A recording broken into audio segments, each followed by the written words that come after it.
Assalamualaikum warahmatullahi wabarakatuh. Selamat pagi dan selamat sejahtera untuk kita semua. Perkenalkan, saya Lutfiana Puspitasari, dosen kebidanan di Poltekkes Kemenkes Surakarta.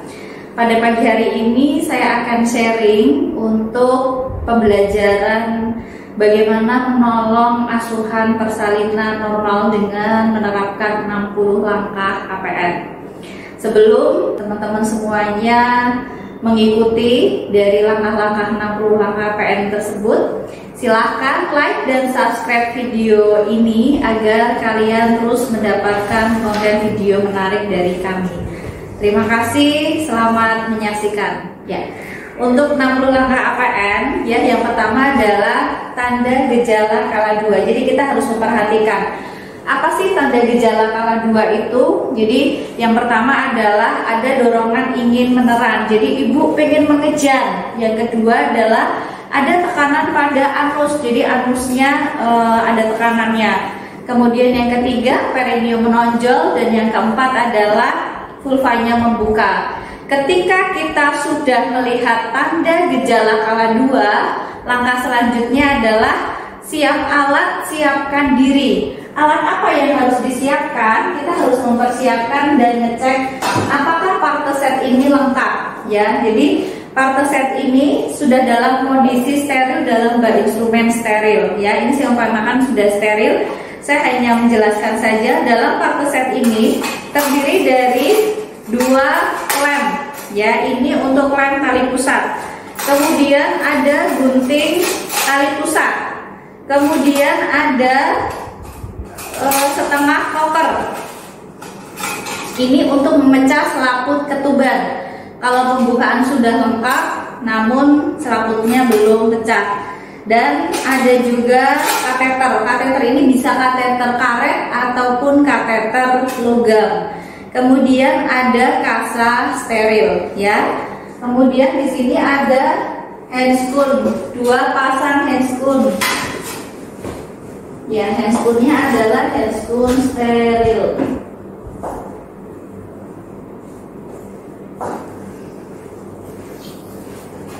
Kemudian apalagi yang harus disiapkan? Kita harus mempersiapkan memasukkan spek 3 cc ke dalam bak instrumen. Jangan sampai menyentuh, ya. Kemudian kita patahkan ampul. Sudah. Kemudian kalau sudah, kita siap diri. Jadi apa yang harus disiapkan? Kita menggunakan APD lengkap. Yang pertama adalah ini gaun untuk menolong persalinan, baju untuk menolong persalinan. Prinsipnya dalam menolong persalinan ini adalah steril, ya. Jangan sampai ketika kita niatnya menolong klien tetapi membahayakan diri kita sendiri. Kemudian kita menggunakan sporet.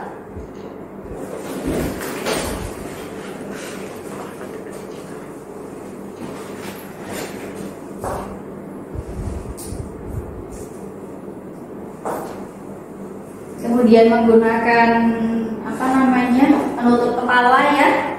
Meskipun kita sudah menggunakan jilbab, kita tetap menggunakan penutup kepala. Sudah. Kemudian menggunakan sepatu boot, dan yang terakhir adalah kita menggunakan kacamata. Karena saya sudah menggunakan kacamata, sehingga saya tidak akan mungkin menggunakan double kacamata, nanti malah mengganggu dalam proses penolongan persalinan. Ya, kemudian kalau sudah tadi, ya, siap alat, siapkan diri, celemek, cuci. Kita cuci tangan 6 langkah dalam air mengalir. Kemudian kalau sudah dilap kering, kemudian kita menggunakan handscoon 1.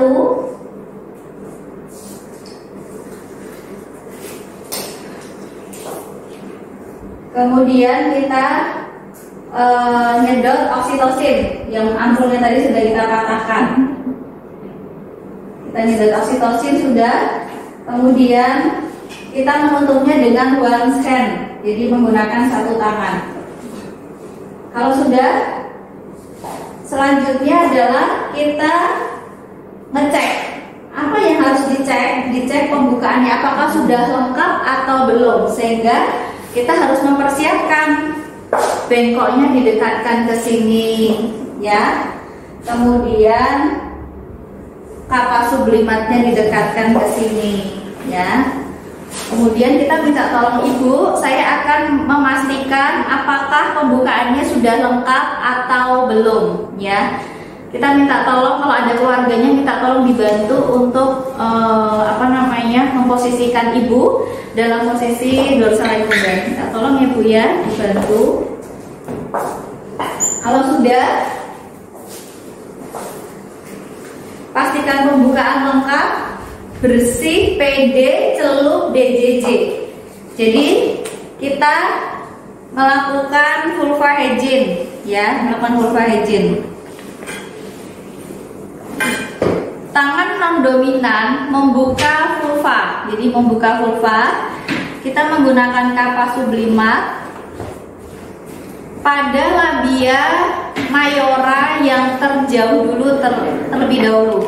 Labia mayora kiri, kemudian labia mayora kanan, labia minora kiri, kemudian labia minora kanan, vestibulum sampai anus.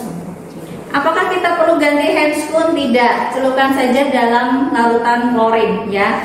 Kemudian kita melakukan pemeriksaan dalam, memastikan apakah sudah pembukaan lengkap atau belum.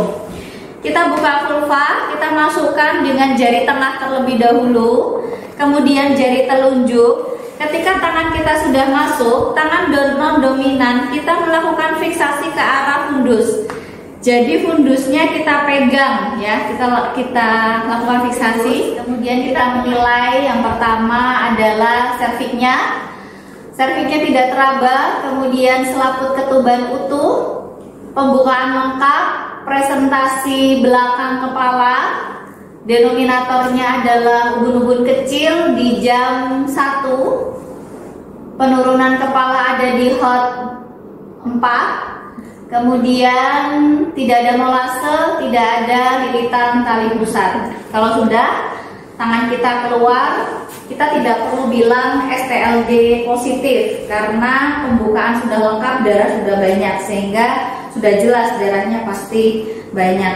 Kalau kita yang bilang STLG positif, biasanya pembukaan 1 sampai dengan pembukaan 3 ya.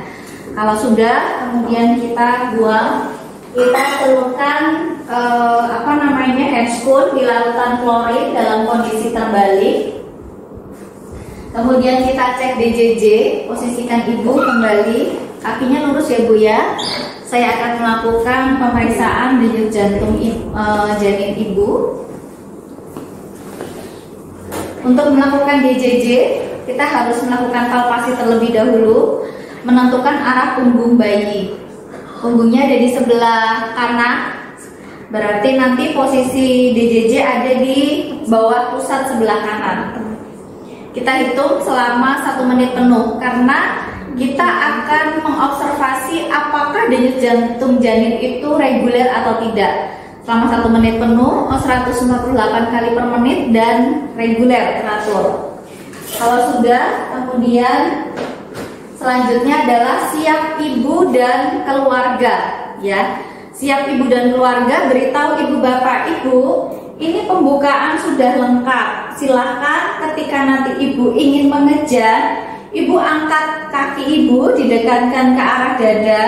Ibu tarik nafas panjang terlebih dahulu dan ibu mengejar, lihat perutnya, mata dalam kondisi melek.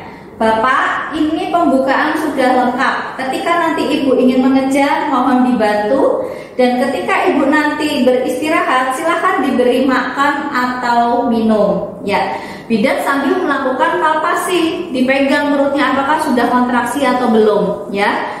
Oh sudah kontraksi ibu, siap-siap. Tarik nafas dalam, ya pintar. Kemudian ayo Bu mengejar ya. Nah untuk memposisikan kaki ibu itu harus dalam kondisi dorsal recumbens atau lithotomy. Jadi kalau ada yang kuda-kuda itu biasanya yang ada di rumah sakit itu ya, itu berarti kita bisa memposisikan lithotomy. Ya sekarang kita posisikan seperti ini, dorsal recumbens. Ya. Sudah pengen mengejan, Bu?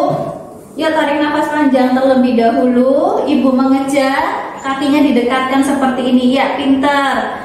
Ya, kalau sudah tidak ada kontraksi, anjurkan ibu untuk istirahat. Ya, ya sudah Bu, sekarang istirahat. Bapak silakan beri makan atau minum ibu. Kemudian kita melakukan pengecekan denyut jantung janin. Jadi kita cek lagi selama 1 menit. Ya, oke, denyut jantung janinnya bagus. Kemudian siap-siap. Ya, sambil kita lihat apakah sudah kontraksi atau belum. Ya, Ibu mulai ya. Siap-siap, tarik nafas dalam. Iya, Bu, mengejan. Ya, bagus sekali. Kemudian sampai 6 cm di depan vulva seperti ini, baru kita handuk bokong buka sarung. Jadi baru meletakkan handuk di perut ibu. Handuknya double ya.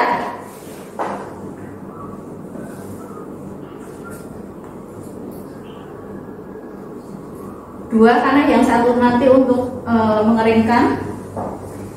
Kemudian kita menggunakan kain ini ya, ditekuk sepertiga, letakkan di bawah bokong ibu. Permisi ya Bu ya, angkat bokongnya. Ya, pintar. Kemudian dekatkan valveset. Kemudian kita menggunakan handscoon. Kalau misalnya ada alat yang belum didekatkan, masih menggunakan handscoon 1, kita dekatkan. Contohnya bengkok belum ada, kita dekatkan ke sini. Kemudian tempat plasenta. Ya, sudah semuanya. Kemudian kita menggunakan handscoon 1-nya.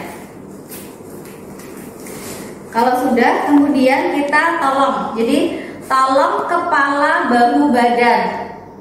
Tolong kepala, bahu, badan itu adalah 3, 1, 2 langkah. Jadi yang pertama kita lindungi perineumnya ya, tangan kanan melindungi perineum, tangan kiri melindungi bagian atas supaya tidak terjadi defleksi maksimal ketika kepala keluar.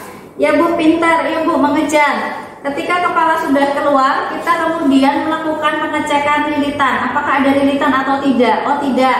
Kemudian kita tunggu bayi melakukan putar paksi luar searah dengan punggung bayi. Kemudian kita melakukan biparietal.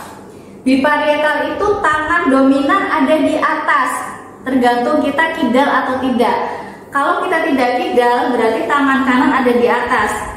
Biparietal untuk melahirkan bau anterior, bawa ke bawah, kemudian melahirkan bau posterior, bawa ke atas. Setelah itu sangga, kita sangga. Kemudian kita susur. Nah, kita susuri seperti ini. Sudah. Kemudian kita nilai selintas dalam posisi kepala lebih rendah. Yang dinilai apa? Warna kulitnya, tangisan bayi, gerakannya. Oh bagus, semuanya warna kulitnya merah, tangisannya kuat, gerakannya aktif. Kalau sudah, letakkan bayi di perut ibu. Kemudian jaga kehangatannya. Sementara kita tutup dengan kain. Kemudian kita cek ada tidak janin kedua di fundus. Oh, tidak ada janin kedua. Kalau tidak ada janin kedua, kemudian kita suntikan oksitosin. Ibu permisi, saya akan melakukan penyuntikan oksitosin supaya kontraksinya bagus. Disuntikan di sepertiga paha luar. Oksitosin sudah masuk. Kemudian selanjutnya adalah jepit-jepit potong ya. Kemudian kita klep 3 cm dari pusar bayi. Kemudian 2 cm dari lem yang pertama. Sudah, kemudian kita potong.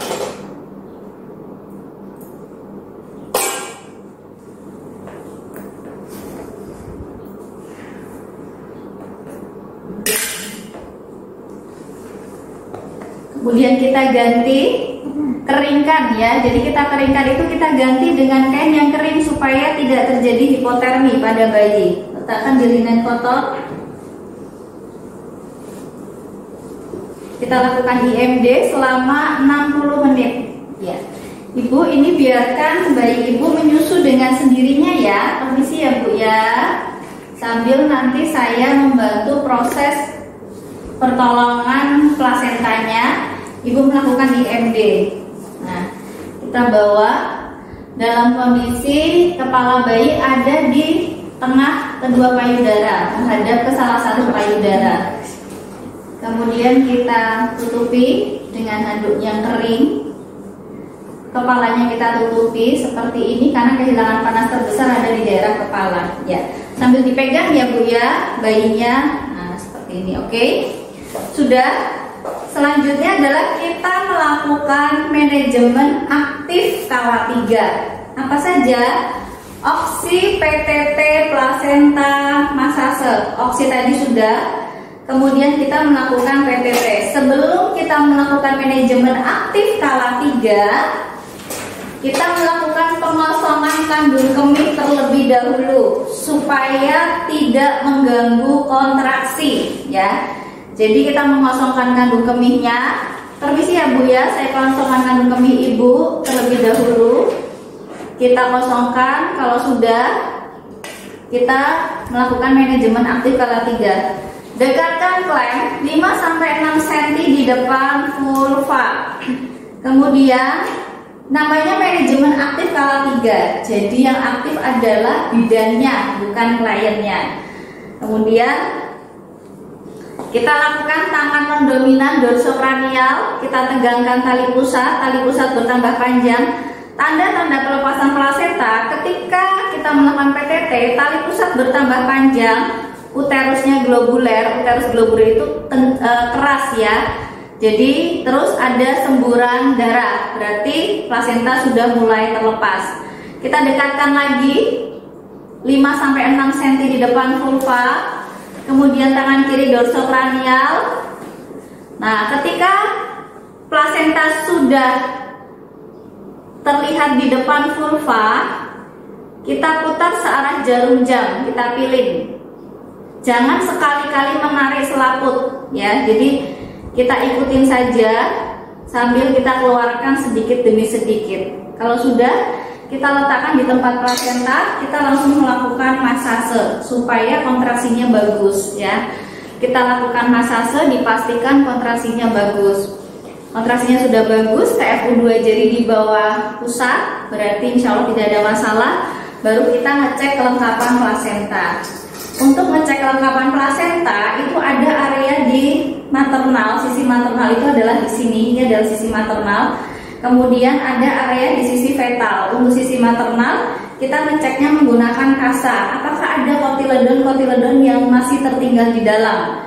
Kemudian kita cek selaput ketubannya apakah utuh, ya, bisa terlampur semuanya atau tidak. Kemudian sisi fetalnya, insersi tali pusatnya di mana? Oh, sentralis di tengah. Kemudian kita cek panjangnya tali pusat menggunakan ini ya, jengkal. Oh, 45 cm panjangnya tali pusat. Kalau sudah tidak ada plasenta yang tertinggal, kemudian kita ngecek perdarahan, ngecek laserasi dengan menggunakan kasa. Kita cek, kita buka vulva, kita cek di arah jam 6, kemudian di jam 9, di jam 12, di jam 3, ya. Kalau sudah tidak ada laserasi, maka kita letakkan alat-alat ini di bawah.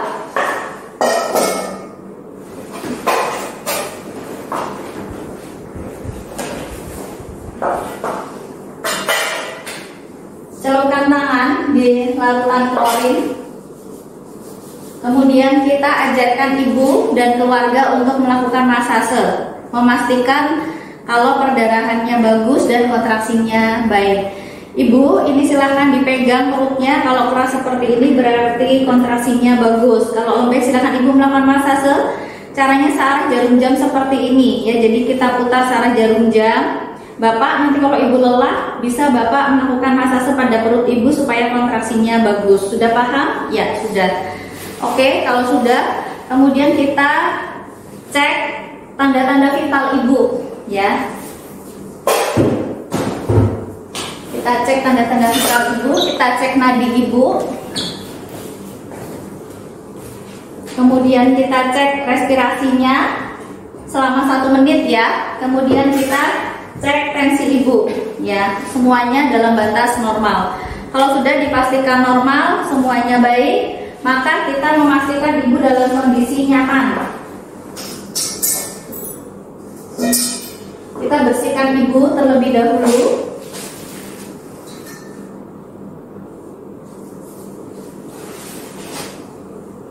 Ya, daerah dalam seperti ini searah ya. Kemudian keluar. Kemudian baru daerah vulva sampai bawah. Kemudian ibu diminta untuk miring. Nah, satunya iya, diminta untuk miring sebelah sini. Kemudian kita ganti undercutnya.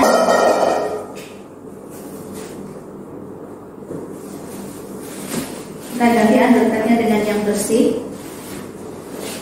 Permisi ya Bu ya.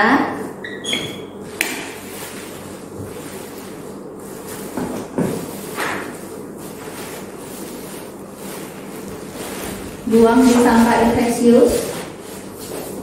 Ya Bu, yuk popongnya diangkat ya Bu. Ya.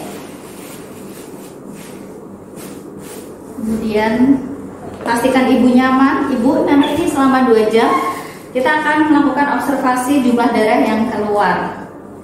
Ini tadi kotor ya, jadi kita letakkan di linen kotor. Kemudian kita ganti dengan yang bersih. Jadi ibu cukup diselimuti saja supaya ibu tidak kedinginan. Seperti ini sudah. Kemudian kita dekontaminasi tempat. Jadi kita dekontaminasi tempat menggunakan larutan klorin dan menggunakan larutan DTT, area-area sekitarnya. Searah ya, seperti ini. Kemudian menggunakan larutan DTT. Kalau sudah, kita dekontaminasi celek, jadi menggunakan larutan klorin. Yang terakhir menggunakan larutan DTT. Kalau sudah, kemudian kita lepaskan handspoon di larutan klorin dalam kondisi terbalik. Kemudian kita lepaskan APD kita, taruh di linen kotor.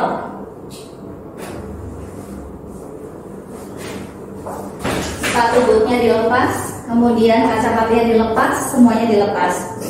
Ya, kalau sudah, kemudian kita cuci tangan terlebih dahulu, ya, menggunakan mangkak. Kemudian kita, karena ini sudah 1 jam, kita akan melakukan perawatan pada bayi baru lahir. Ibu, saya akan melakukan penimbangan dan menginjeksikan vitamin K pada bayi. Nah, posisikan ibu seperti ini terlebih dahulu ya. Kemudian kita pamit kepada ibunya. Ibu, pertolongan persalinan sudah selesai. Saya akan melanjutkan kegiatan yang lain untuk melengkapi dokumentasi yang sudah saya lakukan tadi dalam menolong persalinan ibu. Kalau ibu nanti ada keluhan ataupun ibu membutuhkan pertolongan, silakan ibu bisa panggil bidan yang jaga saat ini. Gitu, terus kita pamit. 2 jam lagi saya akan melakukan observasi untuk memantau perkembangan dari perdarahan dan lain-lainnya seperti itu. Terima kasih atas kerjasama ibu. Setelah itu kita melengkapi pantograf yang tadi kita cut ya. Pantograf dimulai dari fase aktif persalinan, kemudian kita cut karena sudah membuka lengkap, dan sekarang kita akan meneruskan. Demikianlah 60 langkah APN, semoga bermanfaat. Dan ketika kalian menganggap video ini memang bermanfaat, silahkan share kepada yang lainnya dan silahkan dipraktekkan ketika kalian menolong persalinan normal. Jangan lupa untuk like dan subscribe sekali lagi supaya kalian terus mendapatkan konten-konten video menarik dari kami. Terima kasih.